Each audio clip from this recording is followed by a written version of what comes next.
그만큼 우려되는 상황인 건데, 근데 반도체 생산도 보니까 지난 2월 이후에 5개월 만에 감소세로 전환을 했더라고요.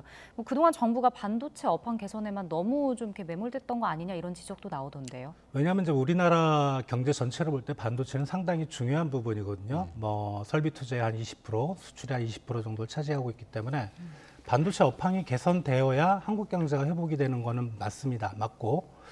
그리고 실제로 이제 뭐 최근에 주요 메이저 메모리 반도체 업체 삼성전자, SK하이닉스, 마이크론 다 감산 조치가 들어갔기 때문에 만약에 물량을 시장에 이제 줄이게 되면은 가격이 올라가면서 반등을 하게 되거든요. 이제 그런 부분을 생각해서 정부가 이제 아마 뭐 하반기쯤에는 반등할 거라고 생각을 했는데 과거 반도체 사이클에서도 보면은 그 바닥을 치고 올라갈 때 항상 그랬어요. 그러니까 뭐 정부나 시장에서 긍정적인 사람들은 곧 몇 개월 내에 반등한다. 근데 직전 사이클에서는 1년이 넘게 반등을 못 했거든요. 예.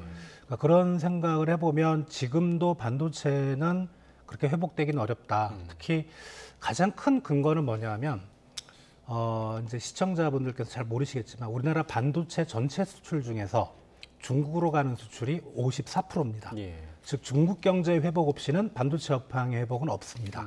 근데 최근 중국 경제가 좋아지는 신호가 전혀 나타나고 있지 않죠. 예. 그렇다면 하반기 내 반도체 업황이 개선될 여지는 없다고 생각이 됩니다. 네.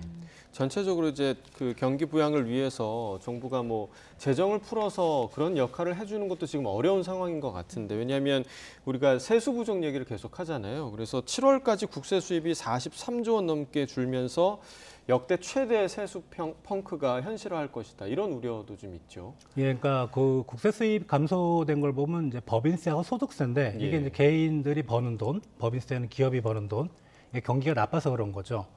근데 이제 한 가지 우리가 오해는 좀 풀어야 될 부분이 국세 수입이 나쁘다고, 그러니까 세수가 없다고 올해 예산안에 계획된 지출을 안 하는 건 아니거든요. 예, 예. 그러니까 재정의 기능은 하고 있어요. 하고 있는데 뭐가 문제냐면 지출은 그대로 나가되 세수가 부족하기 때문에 이게 적자, 국가 채무로 넘어간다는 거죠. 예. 그러니까 재정 건전성에는 문제는 있지만 그걸 심화시키는 문제는 있지만 뭐 재정이 제 역할을 안 하고 있는 건 아니다.